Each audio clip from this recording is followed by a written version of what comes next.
Hey guys, this is P Tiger and welcome back to my channel. और आज की इस वीडियो में मैं फाइनली आप लोगों के लिए लेकर आ ही गया हूँ नो योर यूनिवर्स का एपिसोड नंबर 9, जिसका आप लोगों को बहुत ही ज़्यादा बेसब्री से इंतजार था। वैसे भी नो योर यूनिवर्स की सीरीज़ तो हमारी सीरीज़ है ही ऐसी कि उसके लिए आप मेरे पीछे पड़े रहते हैं कि जल्दी से उसका अगले एपिसोड बनाओ, क्योंकि उसके अंदर हम मार्वल कॉमिक्स की मिस्ट्रीज़ के हवाले से, हिस्ट्री के हवाले से चीज़ों को जानना पसंद करते हैं।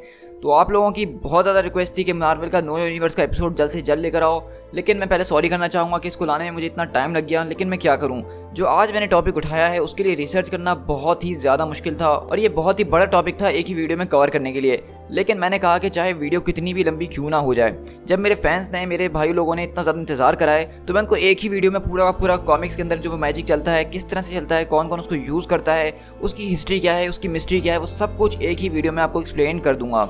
लेकिन वीडियो शुरू करने से पहले मैं उन लोगों से बात करना चाहूँगा जो मेरे चैनल पे फर्स्ट टाइम आ रहे हैं और उन्होंने मेरी पहले यही वीडियो आज खोली है। तो आपको उससे पहले जो है नो यूनिवर्स के अगर आप पिछले कुछ एपिसोड्स देख लें तो आपको उसमें काफ़ी ज़्यादा मज़ा आएगा, क्योंकि हम अलग अलग एपिसोड्स से उठाते हैं लेकिन कहीं ना कहीं वो एक टाइमलाइन की तरह चलते हुए आ रहे होते हैं। क्योंकि इससे पहले मैंने एल्डर गॉड्स की एक वीडियो शेयर करी थी कि एल्डर गॉड्स कौन होते हैं, उनका ओरिजिन क्या है और उनका इम्पैक्ट क्या है मार्वल कॉमिक्स के अंदर। तो अगर आप वो वीडियो देख लेंगे तो उसके अंदर बहुत सारी ऐसी चीज़ें होंगी जिनको मैं बार बार एल्डर गॉड की वीडियो पर रेफर कर रहा हूँ। तो अगर आपने वो वीडियो पहले से देखी हुई होगी तो आपको ये वीडियो बहुत आसानी से समझ में आने लग जाएगी। So guys, know your universe की प्लेलिस्ट जो है आपको नीचे डिस्क्रिप्शन में मिल जाएगी और उसके सारे टॉपिक्स जो हैं वो एक से बढ़कर एक हैं और आप मेरी प्लेलिस्ट खोल के रिग्रेट नहीं करेंगे, ये मैं आपको गारंटी से कह सकता हूँ। अब तुम लोग जब यहाँ तक आ ही गए हो और ये सारा इंट्रो भी देख लिया है तो एक और रिक्वेस्ट है छोटी सी कि इस वीडियो को शुरू करने से पहले मेरे चैनल को सब्सक्राइब जरूर कर देना यार, क्योंकि तुम लोगों के सब्सक्राइब करने की वजह से मुझे मोटिवेशन मिलती है इस तरह की ऑसम और ज़बरदस्त लंबी वीडियोस बनाने में।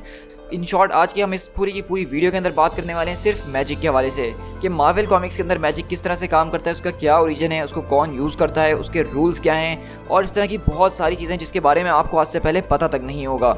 So guys, this is P tiger और अब बिना किसी और बात के हम इस वीडियो को फ़ौरन स्टार्ट करते हैं।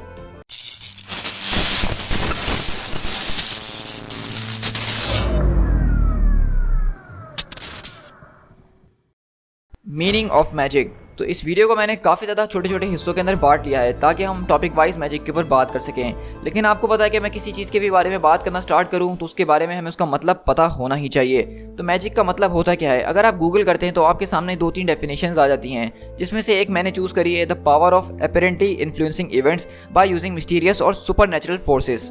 अब इस डेफिनेशन को अगर आसान लफ्जों में समझाऊं तो ये है कि कुछ ऐसे इवेंट्स का हो जाना जिसके पीछे एक मिस्टीरियस या सुपरनैचुरल फोर्सेस हों। तो मिस्टीरियस की जहाँ बात आ जाती है तो आप समझ सकते हैं कि यानी कि गूगल के पास भी मैजिक का जवाब नहीं है कि मैजिक के पीछे की मिस्ट्री क्या है। और सुपरनैचुरल चीज़ें ऐसी होती हैं जैसे कि आपको पता है कि भूत, जिन, चुड़ैल वगैरह, और जिसके ऊपर बहुत सारे लोग यकीन नहीं करते हैं। तो मतलब अगर हम मैजिक की बात करें तो ये एक ऐसा वर्ड है, चाहे वो गूगल हो या हमारी डिक्शनरीज हो या हम आपस में बातचीत करें, ये एक मिथ है। मतलब मैजिक को कोई लोग मानते भी हैं और कुछ लोग नहीं भी मानते हैं। इसकी प्रॉपर डेफिनेशन आपको कहीं पर भी नहीं दिखेगी कि मैजिक है क्या चीज़। लेकिन अब मैं मार्वल कॉमिक्स के अकॉर्डिंग जो है आपको मैजिक की डेफिनेशन बताना चाहूँगा। मिस्टर फैंटास्टिक कंसिडर करते हैं कि मैजिक भी सिर्फ एक साइंस ही है, बस उसके जो सेट ऑफ रूल्स हैं वो हमारी साइंस से डिफरेंट हैं। इसके साथ अगाथा हार्नेस, जो कि एक बहुत ही बड़ी सॉर्सरेस है, वो मानती है मार्वल कॉमिक्स के अंदर कि मैजिक जो है हर एक प्लेनेट के ऊपर एग्जिस्ट करता है, क्योंकि जहाँ लाइफ होगी वहाँ पे मैजिक ज़रूर होगा। और अगर हम साइंटिस्ट सुप्रीम की बात करें यानी कि हैंक पिम की, उनके मुताबिक मैजिक एक साइंस है, एक एनर्जी है और हर एक एनर्जी के रूल्स होते हैं उसको मैनिपुलेट करने के लिए, उसको जांच करने के लिए। और हमने कॉमिक्स में कई बार देखा है कि हैंक पिम ने जो है अपनी साइंस की वजह से मैजिक को हराया भी है। उन्होंने लोकी तक के मैजिक को परख लिया था कि वो मैजिक इस्तेमाल कर रहा है, वो भी सिर्फ अपने साइंस के जरिए। तो अगर हम मार्वल कॉमिक्स के बिग ब्रेन्स के ऊपर नजर डालें जैसे mister fantastic, iron man, hang Pym यानी कि येलो जैकेट वगैरह, तो उनका मानना ये है कि मैजिक सिर्फ एक दरअसल साइंस ही है और वो बहुत ही एडवांस साइंस है जिसके ऊपर अभी हम पहुंचे नहीं हैं। और उसके जो रूल्स ऑफ रेगुलेशंस हैं वो हमारी साइंस से थोड़े से मुख्तलिफ हैं, जिनको हमें समझने की ज़रूरत है। और अगर हम उनको समझ लेते हैं तो मैजिक हमारी नज़र में सिर्फ एक साइंस ही है जिसको हम अपनी मर्जी से खेल सकते हैं। लेकिन अगर हम डॉक्टर स्ट्रेंज या सॉर्सर सुप्रीम की बात करें या फिर जो कोई भी मैजिक को इस्तेमाल करता है, उनके हिसाब से मैजिक साइंस से बहुत ही ज़्यादा डिफरेंट है। मैं किसी एक की बात नहीं करूंगा, लेकिन जितने भी मैजिक यूजर्स हैं वो कभी भी इस बात पे अग्री नहीं करते हैं कि मैजिक जो है वो साइंस ही है। वो समझते हैं कि मैजिक जो है एक अलग ही चीज़ है जिसको साइंटिस्ट जो है सिर्फ अपनी आसानी के लिए साइंस का नाम दे देते हैं। Origin of magic. तो मैजिक का मतलब जानने के बाद जो कुछ भी हमने जाना है कॉमिक से, उसके बाद हम इसके ओरिजिन की बात कर लेते हैं। इसके ओरिजिन की बात की जाए तो ये हमारी यूनिवर्स से नहीं बल्कि हमारे से पिछले यूनिवर्स के अंदर से पाया जाता है। आपको पता होगा कि मैं अपनी वीडियोस में काफ़ी बार बता चुका हूँ कि जिस मार्वल यूनिवर्स को इस वक्त हम स्टडी करते हैं, जिस वक्त पढ़ रहे हैं, वो मार्वल की 8 इटरेशन है। इससे पहले जो थी वो 7th इटरेशन हम पढ़ रहे थे। इससे पहले हम 7 इटरेशन इसकी पढ़ रहे थे मार्वल यूनिवर्स की। लेकिन सीक्रेट वॉर के इवेंट के बाद जब सारी मल्टीवर्सेस बर्बाद हो जाती हैं तो फ्रैंकलिन रिचर्ड और मिस्टर फैंटास्टिक वगैरह मिलकर एक नई यूनिवर्स बनाते हैं, एक नई मल्टीवर्स मल्टीवर्स बनाते हैं और वो 8 मल्टीवर्स कहलाती है। तो इससे पहले इसी तरह 1 2 3 4 5 6 7 मल्टीवर्सेस चलते हुए आ रही हैं जिनके बारे में हमें नहीं बताया गया है, लेकिन हमें ये ज़रूर पता है कि इसमें वो एग्जिस्ट ज़रूर करती थी। तो इसी में से जो हमारी 5th यूनिवर्स थी यानी कि 5th कॉस्मोस जो थी उसके अंदर की जो इटर्निटी थी उसने ही इस पूरी की पूरी मल्टीवर्स के अंदर मैजिक को वोव करा है, मतलब फैब्रिक ऑफ रियलिटी के अंदर मैजिक नाम की चीज़ डाली है। इससे पहले की जो यूनिवर्सेस थी 1st 2nd 3rd 4th उनके अंदर मैजिक का कोई कॉन्सेप्ट नहीं पाया जाता था, लेकिन 5th यूनिवर्स के बाद से 5th मल्टीवर्स के बाद से मैजिक जो है हमारी मल्टीवर्स का हिस्सा बन गई। और इसी तरह जब 6th यूनिवर्स 7th और 8th यूनिवर्स हमारी चल रही हैं तो उसके अंदर मैजिक ऑटोमेटिकली जो है फैलता हुआ आ रहा है। तो ऑल इन ऑल अगर माना जाए तो मैजिक की सबसे बड़ी जो सोर्स है इस मल्टीवर्स के अंदर वो खुद इटर्निटी है। इटर्निटी आप सबको ही पता है कि मार्वल कॉमिक्स के अंदर एक कॉस्मिक एंटिटी मानी जाती है जो कि सिर्फ लिविंग ट्राइब्यूनल के बाद ही आती है, क्योंकि इटर्निटी की बात करें तो वो दरअसल एक कॉस्मिक एंटिटी से ज़्यादा एक एब्स्ट्रैक्ट एंटिटी है, यानी कि वो टाइम और स्पेस को रिप्रेजेंट करती है पूरी की पूरी मल्टीवर्स के अंदर। अब इटर्निटी की बात करें तो इटर्निटी दो तरह की होती है, एक जो होती है यूनिवर्सल इटर्निटी, एक होती है मल्टीवर्सल इटर्निटी, यानी कि जिसके अंदर सारी की सारी यूनिवर्सेस की इटर्निटी शामिल होती हैं। तो यहाँ पर अगर कॉस्मिक लेवल या मैजिक की बात कर रहे हैं तो यहाँ मैं आपसे मल्टीवर्सल इटर्निटी की बात कर रहा हूँ कि उसी की वजह से सारा का सारा मैजिक जो है हमारी यूनिवर्स के अंदर पाया जाता है। और मार्वल कॉमिक्स के अल्टीमेट्स नंबर 2 इशू नंबर 100 के अंदर हमें ये भी बताया गया था कि मार्वल कॉमिक्स के अंदर जो मैजिक है वो सिंपली एक्स्ट्रा डायमेंशनल पावर है जो कि क्रिएट की गई थी 5th कॉस्मोस के अंदर इटर्निटी के जरिए। और इसको आप समझ सकते हैं कि ये एक तरह की कॉस्मिक एनर्जी ही है जिसको सॉर्सरर और बाकी के जो लोग प्रैक्टिस करना चाहते हैं वो अपने हिसाब से उसको प्रैक्टिस करते हैं और मैजिक का नाम दे देते हैं। Types of magic. तो जैसे कि मैजिक के बारे में आपको पता होगा कि बहुत सारे सॉर्सरर्स अलग अलग किस्म के मैजिक्स को इस्तेमाल करते हैं, लेकिन बेसिकली मैजिक की सिर्फ 3 ही टाइप्स होती हैं, जिसमें से नंबर 1 जो हमारे पास है वो है पर्सनल एनर्जीज़। ये वो एनर्जीज़ है जो कि हमारी स्पिरिचुअल लेवल पे पाई जाती हैं और हम इनका इस्तेमाल करके जो है छोटी मोटी मैनिपुलेशंस वगैरह कर सकते हैं। ज़्यादातर जो सॉर्सरर्स होते हैं जो कि स्ट्रॉन्ग सॉर्सरर सुप्रीम वगैरह होते हैं या फिर मोर्गान लीफे टाइप की जो सॉर्सरर्स होती हैं उनकी जो होती है पर्सनल एनर्जीज़ बहुत ज़्यादा होती हैं, और वो पर्सनल एनर्जीज़ को बढ़ाने का तरीका होता है मेडिटेशन करना, एक्सरसाइजेस करना और दूसरी ब्रेन एक्टिविटीज़ को करना।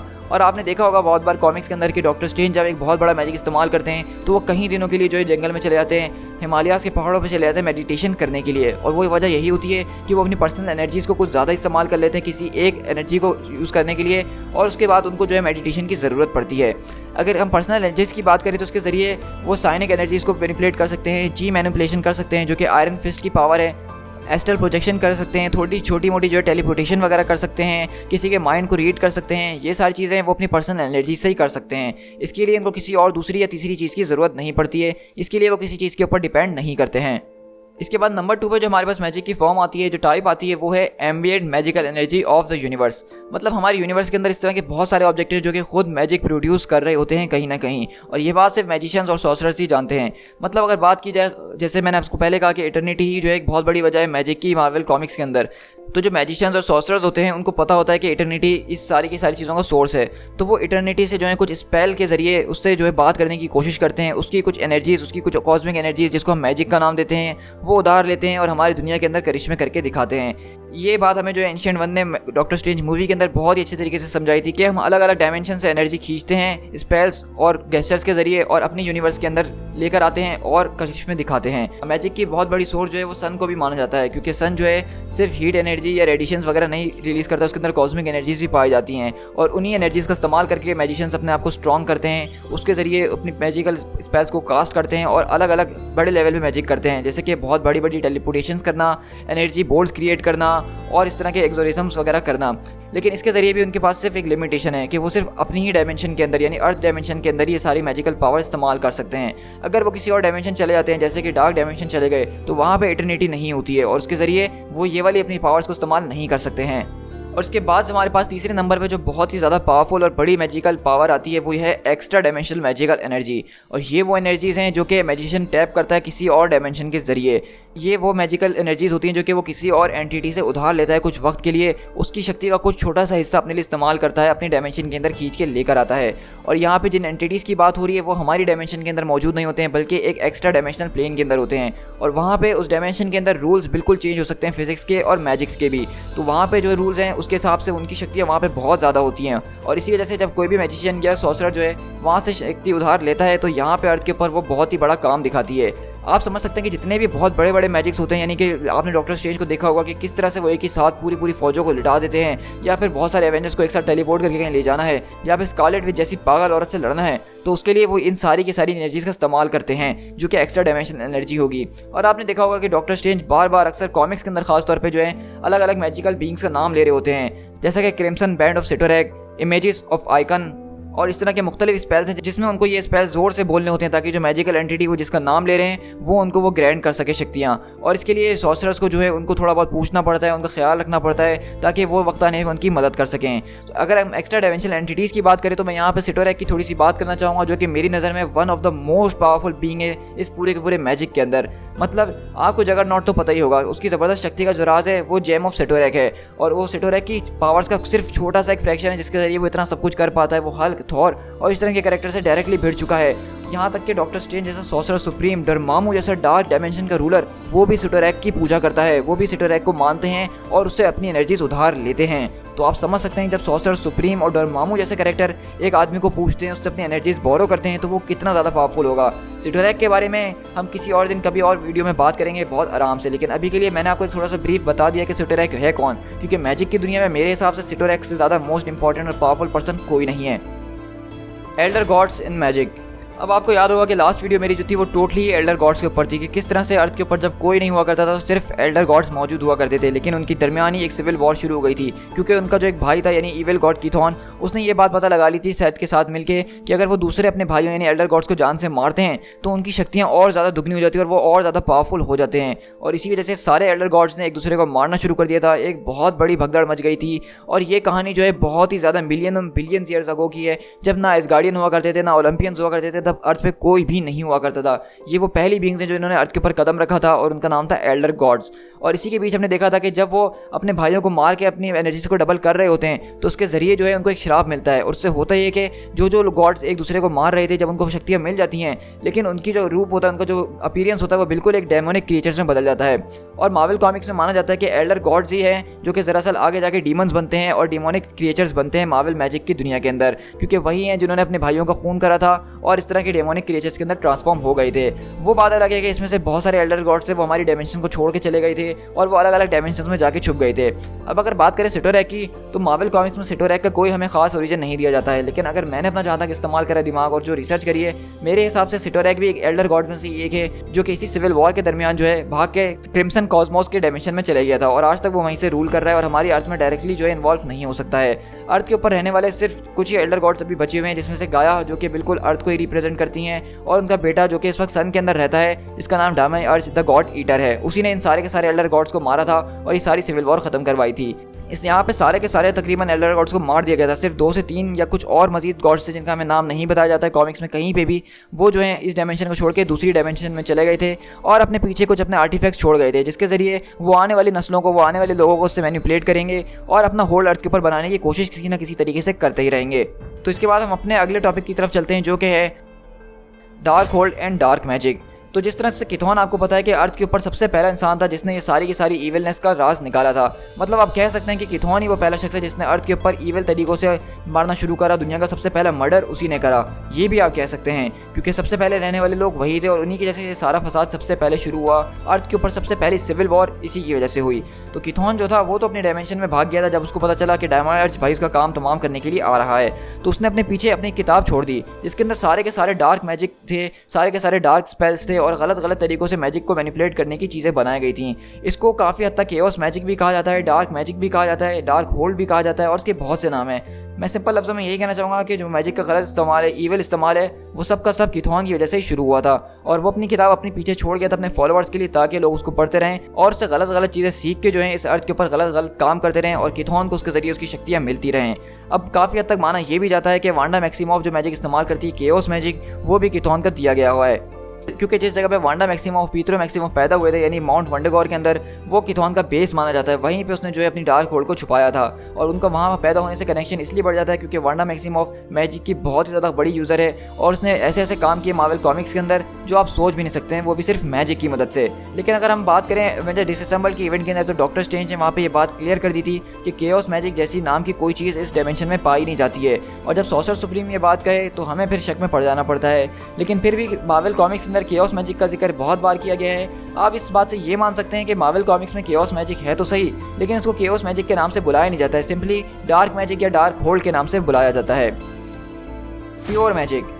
अब जब हमने डार्क मैजिक की बात करी है तो हम प्योर मैजिक की भी बात कर लेते हैं। तो प्योर मैजिक में समझाने के लिए कुछ भी नहीं है, ये वो मैजिक है जो कि सही तरीक़ों से इस्तेमाल किया जाता है, इसके सेट ऑफ रूल्स को फॉलो किया जाता है और मैजिक का जो है अपने पर्सनल यूज़ के लिए कोई इस्तेमाल नहीं किया जाता है। मतलब अगर आपको किसी से प्यार है और अगर आप मैजिक का इस्तेमाल करके उसको अपने वश में करना चाहते हैं, आप चाहते हैं कि वो मुझसे प्यार करे, तो ये एक डार्क मैजिक होगा। ये प्योर मैजिक कभी हो नहीं सकता है, क्योंकि ये आपके अपने सेल्फ के लिए जो है मैजिक इस्तेमाल हो रहा है, इससे किसी का भला नहीं हो रहा है, आप किसी की विल को जो है उसके ऊपर कब्जा करने की कोशिश कर रही हैं। तो ये फ़र्क होता है डार्क मैजिक और प्योर मैजिक के अंदर। आई होप कि आपको इस एग्जाम्पल से समझ में आ ही होगा। और जो सॉर्सरर सुप्रीम होता है उसकी ड्यूटी यही होती है कि चाहे कुछ भी हो जाए वो कभी डार्क मैजिक इस्तेमाल नहीं करेगा, वो सिर्फ प्योर मैजिक के ऊपर रिलाई करेगा।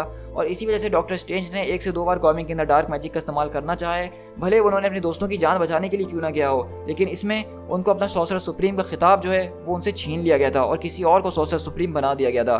तो आप समझ सकते हैं कि मैजिक के रूल्स बहुत ही ज़्यादा स्ट्रिक्ट हैं और इसको फॉलो करना हर एक के ऊपर लागू होता है, चाहे वो सॉर्सरर सुप्रीम ही क्यों ना हो। अब हम जब इसकी बात कर ही रहे तो हम अपनी अगली हेडिंग में चलते हैं, जो कि rules of magic.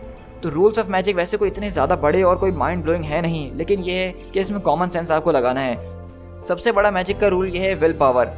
Will power को मैजिक की दुनिया में बहुत ज़्यादा माना जाता है और यही वजह होती है कि आप बड़े से बड़े फीट्स आसानी से कर पाते हैं और इसी के ज़रिए आप ऐसे ऐसे काम कर जाते हैं जो कि आम आदमी की नज़र में बहुत छोटे लगते हैं। इसका एग्जांपल मैं देना चाहूँगा डरमामो के जरिए, जो कि डार्क डायमेंशन के ऊपर रूल करता है और बहुत ही ज़्यादा पावरफुल मैजिशियन है, लेकिन डॉक्टर स्ट्रेंज उसको कभी ना कभी हर तरीके से जो है हराने का तरीका ढूंढ ही लेते हैं, जबकि वो सिंपल से अर्थ पे रहने वाले मैजिशियन हैं। लेकिन उनकी असल शक्ति जो है वो ये है कि उनकी विल पावर बहुत ही ज़्यादा स्ट्रॉन्ग है। और इसको स्ट्रॉन्ग कैसे किया जाता है, जैसे मैंने आपको पहले बताया, मेडिटेशन, एक्सरसाइजेज और ब्रेन एक्टिविटीज़ के ज़रिए, और जो है अपने दिमाग को हमेशा साफ रखना, डार्क मैजिक का कम से कम इस्तेमाल करना, इन सब के ज़रिए ही आपकी विल पावर स्ट्रॉन्ग रहेगी। और अगर आपकी विल पावर स्ट्रॉन्ग है तो आप दुनिया के सबसे ज़्यादा ज़बरदस्त और पावरफुल सॉर्सरर बन जाएंगे। इसके अलावा दूसरा जो मैजिक का बहुत बड़ा रूल है, और ये सिर्फ मार्वल कॉमिक्स के अंदर नहीं, डीसी कॉमिक्स के अंदर नहीं, विचर यूनिवर्स के अंदर नहीं, बल्कि हर यूनिवर्स के अंदर इसको माना जाता है, अगर आपने देखा होगा, और वो ये है कि एवरीथिंग हैज़ अ प्राइस। हर चीज़ की कीमत होती है। मैजिक को अगर आप इस्तेमाल कर रहे हैं तो उसकी कीमत होती है।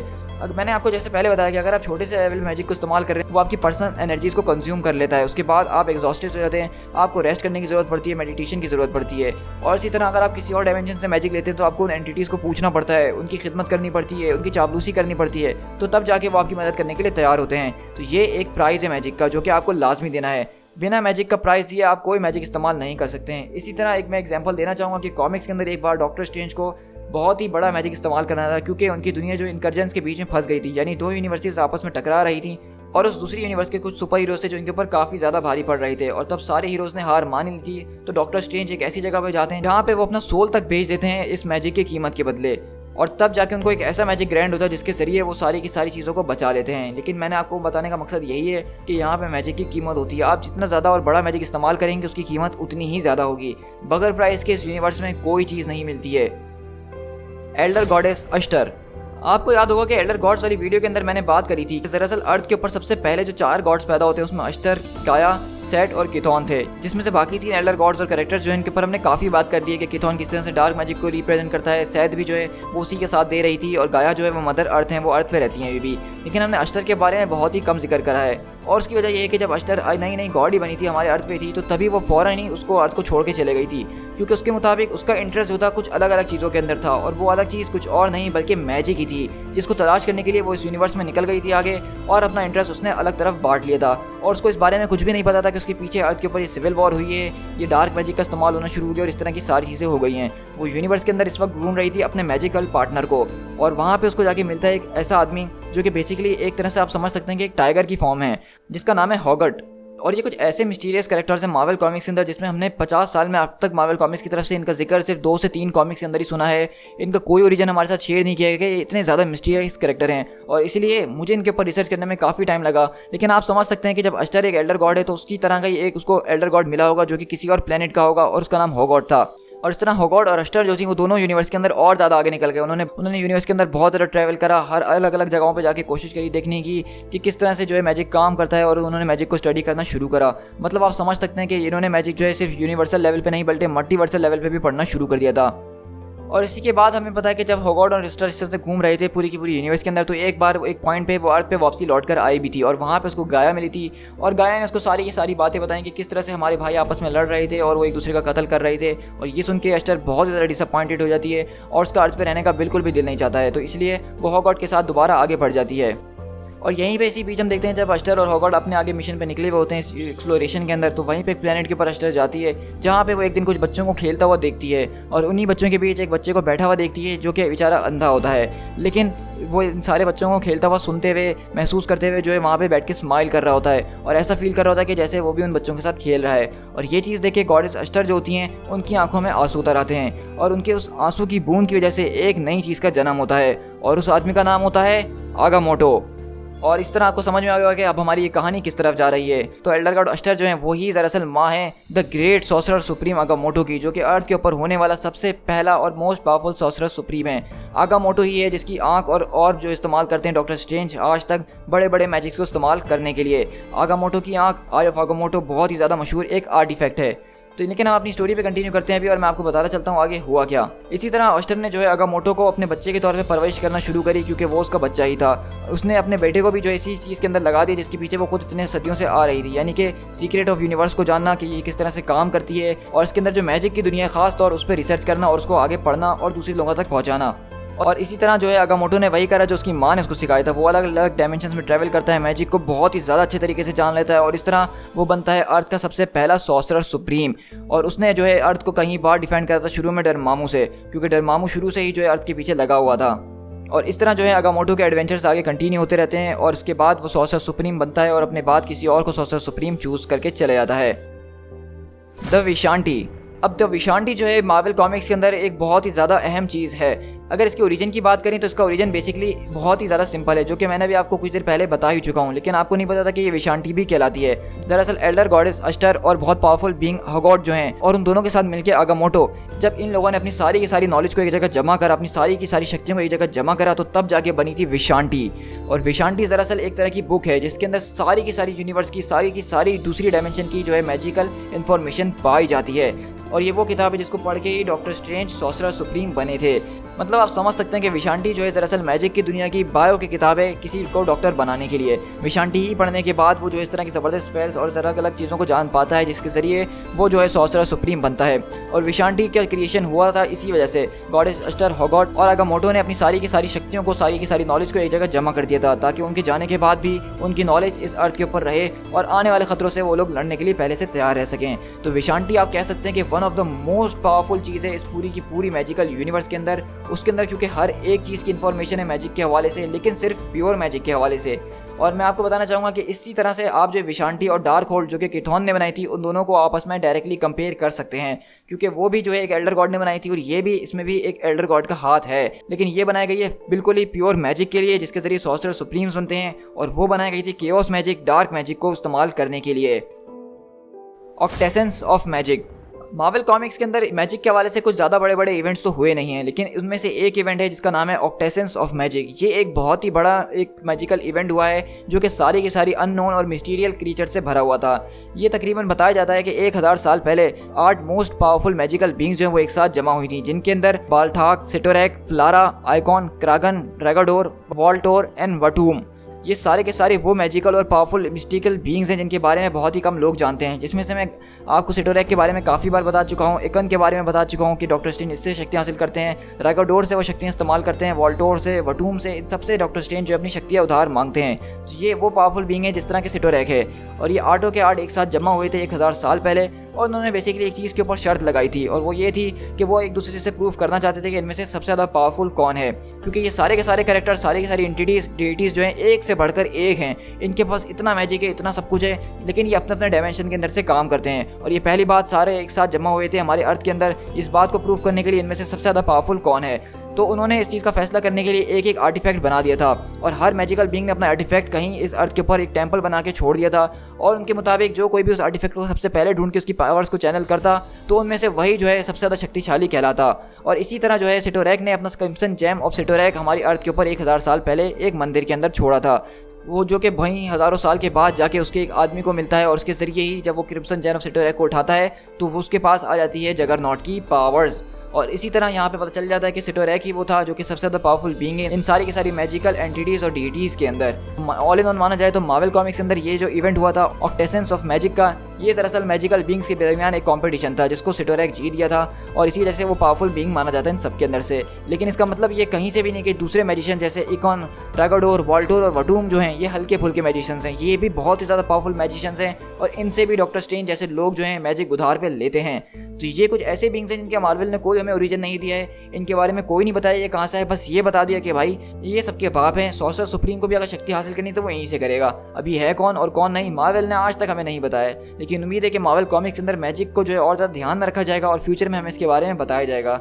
लेकिन जैसा कि मैं आपके साथ वीडियो एक्सप्लेन कर रहा हूँ तो मेरा अपना ओपिनियन शेयर करना मुझे लगता है कि ज़रूरी है। और मेरा ओपिनियन ये है कि ये सारे के सारे मैजिकल जो बींग्स हैं, ये जो अलग अलग लोग हैं, ये दरअसल एल्डर गॉड्स ही हैं, जो कि कुछ हमारे अर्थ के एल्डर गॉड्स होंगे और कुछ अलग अलग प्लैनेट्स के एल्डर गॉड्स होंगे, क्योंकि एल्डर गॉड्स ही ऐसे लोग हैं जिनके पास इतनी ज़्यादा शक्तियाँ हो सकती हैं। बाकी आप लोग मुझे कमेंट में बताइएगा कि आपके हिसाब से ये मैजिकल और मिस्टीरियस बींग्स आखिरकार कौन हो सकते हैं, इनका ओरिजिन क्या हो सकता है।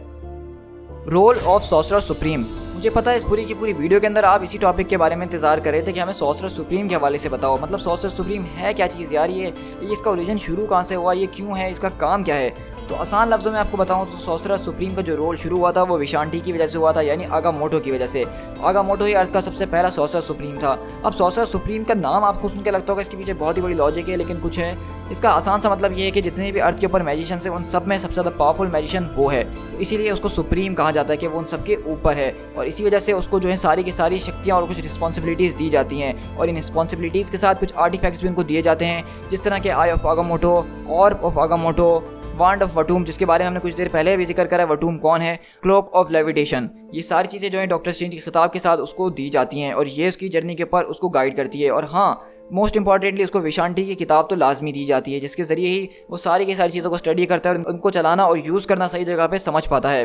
तो अगर हम अर्थ के ऊपर बात करें तो अर्थ पे बहुत ज़्यादा सॉर्सरर सुप्रीम पहले रह चुके हैं, लेकिन कॉमिक्स में जो मशहूर सॉर्सरर सुप्रीम्स हैं उसमें से खुद आगामोटो जो कि सबसे पहला सॉर्सरर सुप्रीम था इस पूरी अर्थ के ऊपर, फिर एंशिएंट वन को जो है बहुत ज़्यादा माना जाता है क्योंकि वो काफ़ी लंबे अरसे तक सॉर्सरर सुप्रीम रहे, और उनके जाने के बाद डॉक्टर स्ट्रेंज। लेकिन आपको पता होगा कि रिसेंटली हमने न्यू एवेंजर्स की सीरीज में देखा था कि डॉक्टर स्ट्रेंज ने एक डार्क मैजिक का इस्तेमाल करा था, उसकी वजह से उनको सॉर्सरर सुप्रीम का खिताब उनसे छीन लिया गया था। और उसके बाद जो सॉर्सरर सुप्रीम बनाया गया था वो था ब्रदर वुडो, और उसको जो है अर्थ का सॉर्सरर सुप्रीम डिक्लेयर कर दिया गया था खुद आई ऑफ आगामोटो ने ही, क्योंकि ये सारे के सारे काम जो करता है वो खुद आगामोटो करता है अपने मरने के बाद भी, क्योंकि जो उसकी आंख है वही दरअसल सारा का सारा सोर्स माना जाता है आगामोटो का, उसकी सारा एसेंस जो उसी के अंदर अभी भी मौजूद है और उसी का काम है सॉर्सरर सुप्रीम का रोल चूज़ करना और किसी को सॉर्सरर सुप्रीम बनाना। और आप काफ़ी हद तक ये भी कह सकते हैं कि आगामोटो को जो सॉर्सरर सुप्रीम बनाने के पीछे जो हाथ था वो इटर्निटी का हो सकता है, क्योंकि ऑब्वियसली मैंने आपको पहले बहुत बार बता दिया है कि इटर्निटी ही जो है सारी की सारी मैजिकल एनर्जीज़ को प्रोड्यूस करने वाला है, वही उसको जो है रखता है अपने हाथ के अंदर। उसके हिसाब से जो कॉस्मिक एनर्जी है वो हम मैजिकल एनर्जी के तौर पे इस्तेमाल करते हैं। इस बात का प्रूफ मैं आपको अभी और अच्छे तरीके से दे सकता हूँ, क्योंकि रिसेंटली हमने माइटी एवेंजर्स के कॉमिक्स के अंदर ही देखा था कि किस तरह से इटर्निटी जो है डॉक्टर हैंक पिम को जो है अर्थ का साइंटिस्ट सुप्रीम बना देती है। और वो ये भी कहती है कि जिस तरह से डॉक्टर स्ट्रेंज सॉर्सरर सुप्रीम है, तुम उसी सिक्के के दूसरे पहलू हो, यानी कि साइंटिस्ट सुप्रीम हो। तो जब वो साइंटिस्ट सुप्रीम इटर्निटी बना रही है हैंक पिम को, तो मेरे ख्याल से सॉर्सरर सुप्रीम जो पहले बना होगा वो भी खुद इटर्निटी ने ही बनाया होगा, बस आगामोटो इटर्निटी के काम को लेके आगे चल रहा है। और डॉक्टर स्ट्रेंज एक ऐसे सॉर्सरर सुप्रीम है जो सबसे ज़्यादा इटर्निटी से इंटरेक्ट कर चुके हैं, उनसे बार बार बातचीत करते हैं, मतलब कैजुअली वो इटर्निटी से मिलने चले जाते हैं। और ये एक बहुत ही ज़्यादा बड़ी और कमाल की बात है डॉक्टर स्टीवन स्ट्रेंज के लिए। लेकिन ऐसा नहीं है, डॉक्टर स्ट्रेंज ने खुद भी कहा है उनसे ज़्यादा पावरफुल मैजिशियंस भी हैं, जिसमें उन्होंने खुद बार बार डॉक्टर डूम का नाम लिया है, हेमियन हेलस्टॉर्म का नाम लिया है जो कि खुद शैतान का बेटा माना जाता है, तो वो तो पावरफुल होगा ही मैजिक के मामले में। Important magicians. अब हम मैजिक की बात कर रहे हैं तो हम इंपॉर्टेंट मैजिशियंस के ऊपर भी नज़र डाल लेते हैं, जो कि डॉक्टर स्ट्रेंज के अलावा काफ़ी ज़्यादा पावरफुल और मोस्ट प्रोमिनेंट मेंबर्स हैं जो मैजिक इस्तेमाल करते हुए हमें नज़र आते हैं। तो डॉक्टर स्ट्रेंज के अलावा डरमामू जो है वो एक बहुत ही ज़्यादा पावरफुल मैजिशियन है, और उसकी वजह ये है कि वो पूरी की पूरी डार्क डायमेंशन के ऊपर राज करता है और वो डार्क डायमेंशन की शक्तियों को इस्तेमाल करता है अपने मैजिक को एनर्जीज़ को एम्पलीफाई करने के लिए। और इसी वजह से डरमामू जो है वो डॉक्टर स्ट्रेंज के ऊपर काफ़ी बार भारी भी पड़ चुका है और डॉक्टर स्ट्रेंज को उसको हराने के लिए किसी ना किसी की मदद भी चाहिए होती है। लेकिन डरमामू भी जो है वो सिटोरेक जैसे अलग अलग कॉस्मिक एंटिटीज़ और डीटी से जो है अपनी पावर को हासिल करता है।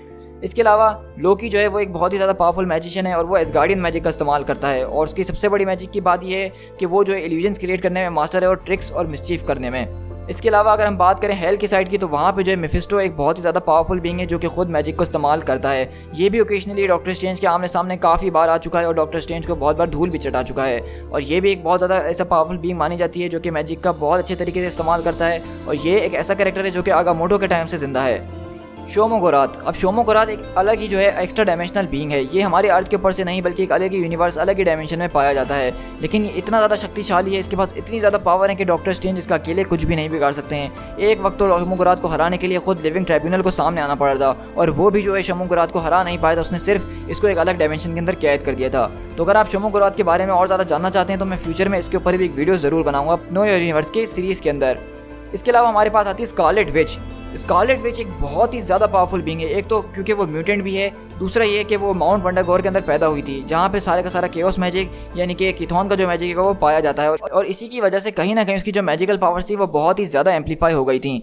अब बहुत सारे लोगों पे ये भी कहा गया कि स्कारलेट विच जो है वो किथॉन का ही दूसरा अवतार है, उसी का रूप है। इस बात पे हम आर्ग्यू कर सकते हैं और बहुत सारे लोग आर्ग्यू करेंगे भी, लेकिन अगर हम इसकी पावर्स के ऊपर ध्यान दें तो सबसे बड़ा जो इसने आज तक कारनामा किया है वो एम डे का था, यानी कि हाउस ऑफ एम का जो इवेंट था, जिसके आखिर में उसने सिर्फ 3 लफ्ज़ बोले थे कि नो मोर म्यूटेंट्स, और उसके बाद से जो है पूरी दुनिया नहीं, पूरी यूनिवर्स नहीं, पूरी मल्टीवर्स के अंदर से 99.8% म्यूटेंट पॉपुलेशन ख़त्म हो गई थी।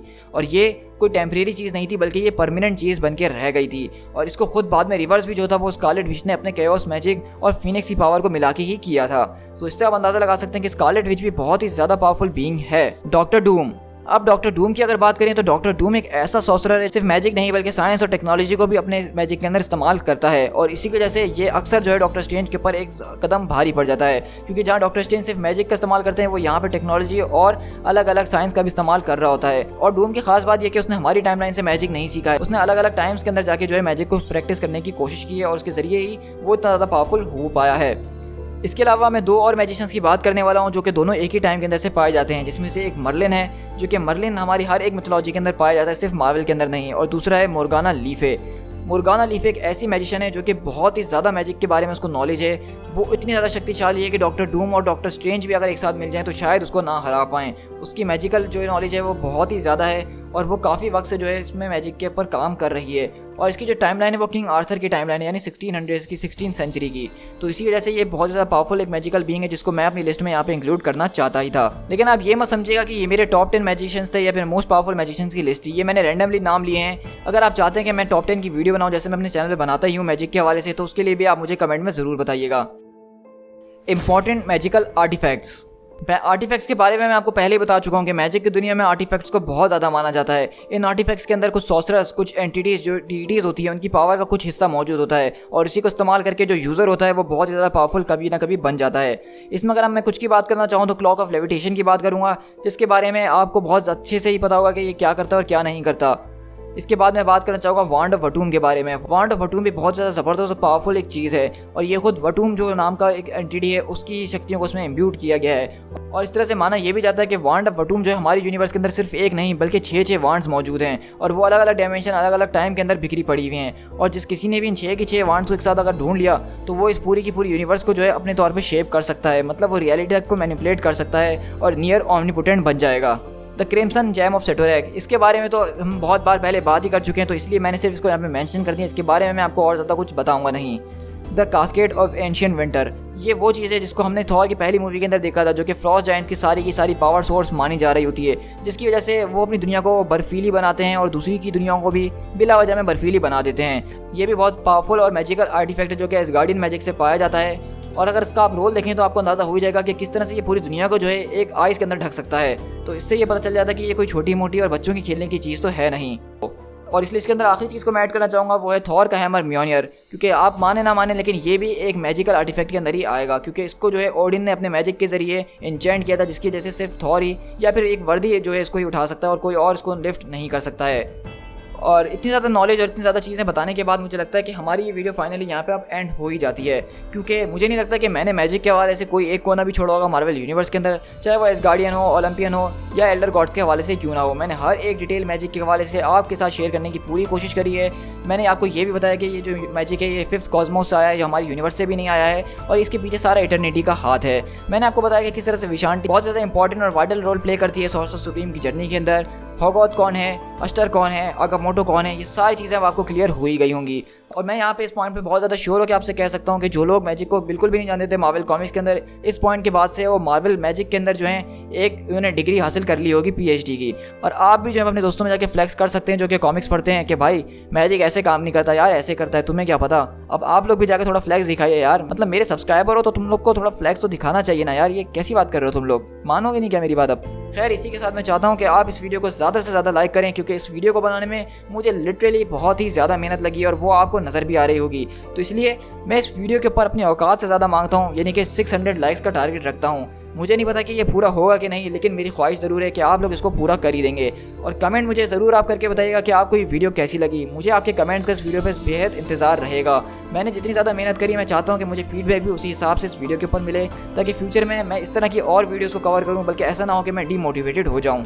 लेकिन अभी के लिए मैं सिर्फ एक ही रिक्वेस्ट आपसे करना चाहूँगा कि सब्सक्राइब तो करना भूलना नहीं बिल्कुल भी। अब इस नॉलेज के साथ तुम जो है एल्डर गॉड्स के बारे में पढ़ने बैठ जाओ या क्रिम्सन जेम सेटोरैक को ढूंढने निकल जाओ, मैं नहीं जानता भाई। चैनल सब्सक्राइब कर देना, उसके बाद जहाँ जाना हो चले जाना। और नो योर यूनिवर्स की इस तरह की और भी ज़्यादा मिस्ट्रीज और हिस्ट्री से भरी हुई वीडियोस देखने के लिए बेल आइकन ज़रूर दबा देना, ताकि जब भी मेरा इस तरह की वीडियोस डालूं तो उसको नोटिफिकेशन आपको फ़ौरन से मिल जाए। इस वीडियो से हवाले से अगर आपके पास कोई भी सवाल हो तो इंस्टाग्राम में DM करने से बिल्कुल भी मत शर्माइएगा। तो इस वीडियो के हवाले से भी मैं सारे रिप्लाइज आपको वहाँ पर ज़रूर दूंगा। So guys, this is speed tiger. मिलते हैं नो योर यूनिवर्स की एक और वीडियो के अंदर। Till then, thank you so much.